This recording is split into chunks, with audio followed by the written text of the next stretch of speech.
আচ্ছা তাহলে আমার এই কলমটা দেখে আমার আমার কাছে বিক্রি করে দেখান। স্যার এটা হলো একটা মাল।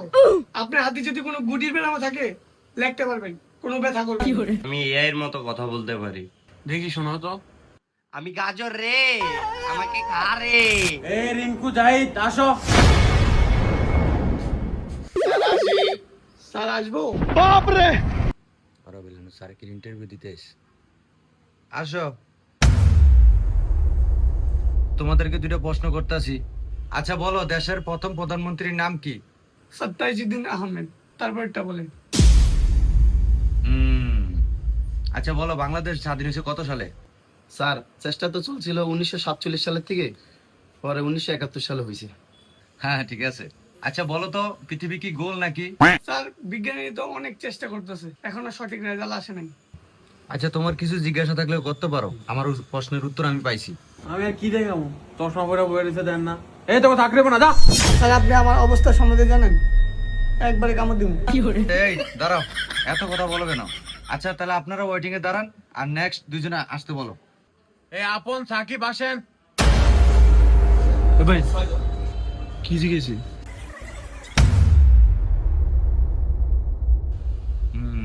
আচ্ছা তো তোমার নাম কি? স্যার তাজউদ্দিন আহমেদ। তোমার জন্ম কত সালে? স্যার চেষ্টা তো হয়েছিল 1947 সাল থেকে, পরে যায় 1971 যা হয়েছে। এই আপনি কি পাগল? স্যার বিজ্ঞানীরা তো গবেষণা চালাইছে, কিন্তু এখনো সত্যায়িত প্রমাণ হয় নাই। জি স্যার, আমি ওর উত্তরে সহমত পোষণ করছি। কিরে মামা, একবার ফটফট করে উত্তরটি দিয়ে দিলি।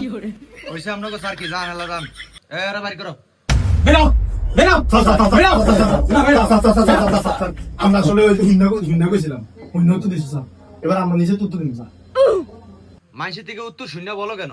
নিজের থেকে যা পারবা তা বলবা। বসো। আচ্ছা তোমরা যে চাকরি করতে আসছো, তোমাদের ভিতরে কি প্রতিভা আছে? স্যার আমি এআই এর মতো কথা বলতে পারি। দেখি শোনাও তো। আমি গাজর রে, আমাকে খা রে, আমার চাকরিটা লাগবে রে।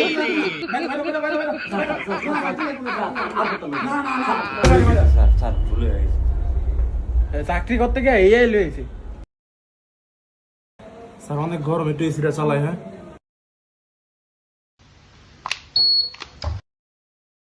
আচ্ছা তুমি যে এসিটা চালাইলা, এসি ঠান্ডা আসে কিভাবে? স্যার এসিতে কম্প্রেসারের মাধ্যমে ঠান্ডা বাতাস আসে।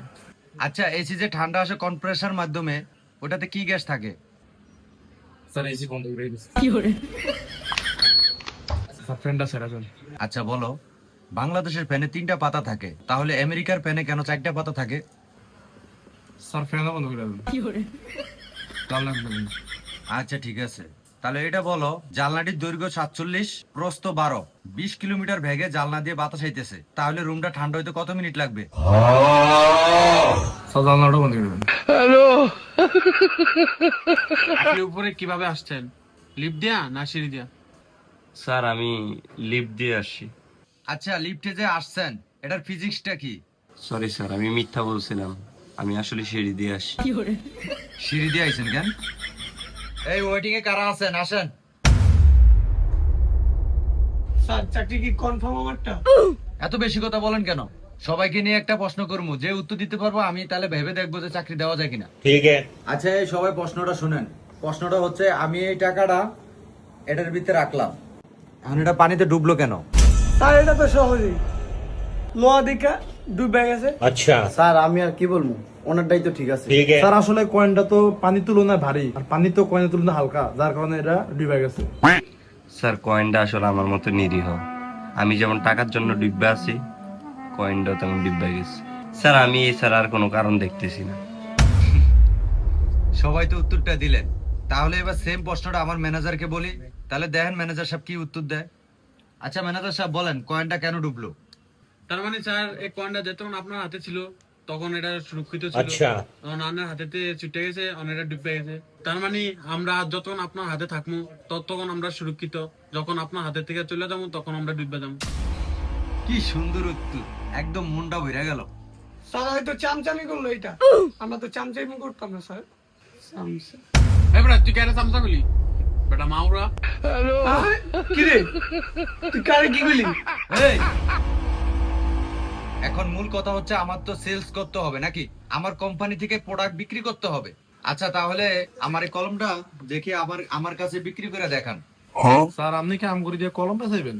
কলম বেচামু না তো, কলম আমার কাছে বিক্রি করে দেখাইবা তোমরা, তোমাদের বিক্রির কৌশল কেমন। স্যার আসলে আমাদের এই কলমটা অনেক ভালো কোম্পানির একটা কলম, কালি অনেক বেশি থাকে, লেখা অনেক ক্লিয়ার হয়। আচ্ছা, আর এটা আমি 10 টাকা করে সেল করি, তবে আপনার জন্য 5 টাকা। স্যার নেন। না আমার তো কলম আছে, আমি কলম কেন নেব। তাইলে স্যার স্যার আমি একটু কই দেন, কলমটা দেন। স্যার এটা হলো একটা মাল, আপনার হাতে যদি কোনো গুটির বেলামা থাকে লিখতে পারবেন, কোনো ব্যথা করবে না। আর যদি স্যার আপনার কোনো দাঁতে ব্যথা থাকে, এটা দিয়ে খোঁচে খুঁচে আপনি ব্যথা দূর করতে পারবেন, একের মধ্যে 10 ছাড়।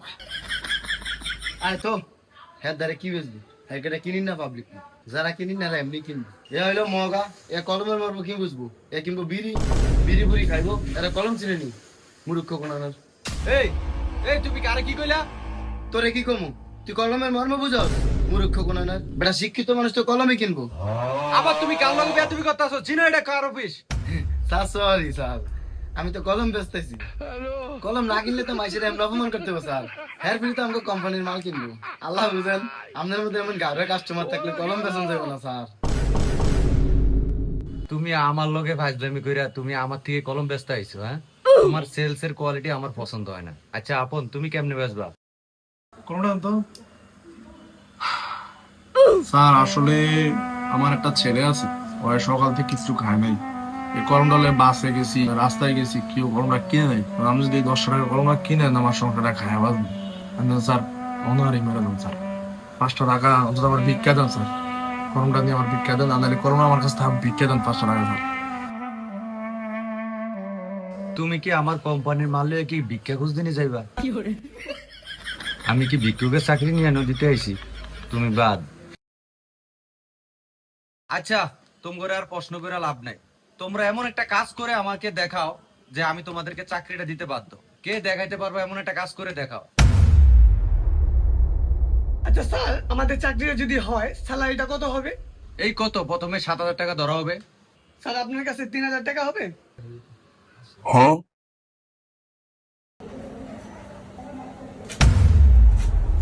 পরের মাসের স্যালারি থেকে কেটে নিন। স্যার আমার তো চাকরি হবে, এটা আমার একটা আইডিয়া আছে, এই জন্য আমার প্রথম মাসের স্যালারি থেকে আমি টাকাটা ছিঁড়ে ফেললাম। ওয়াও কি ট্যালেন্ট ছেলে। আর মা তুমি চাকরি কনফার্ম? তাহলে স্যার আমরা তোমরা বাদ, তোমরা ভিক্ষা খোঁজো আর কলম বেচো, যাও।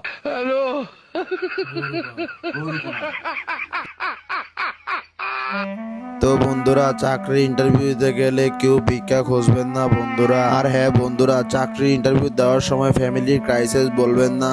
নিজে স্ট্রেট থাকুন, শক্ত থাকুন, আপনার অ্যাটিটিউড ধরে রাখুন বন্ধুরা। এবং সর্বোপরি কথা হলো, চাকরির পিছনে না ঘুরে নিজে উদ্যোক্তা হন বন্ধুরা। নিজে ব্যবসা করুন, নিজের স্বপ্ন নিজে বাস্তবায়ন করেন বন্ধুরা। আপনি চাকরি করলে আরেকজনের স্বপ্ন বাস্তবায়ন করার জন্য করবেন বন্ধুরা। ভালো থাকবেন, মনে রাখবেন, আমাদেরকে ভুলবেন না বন্ধুরা।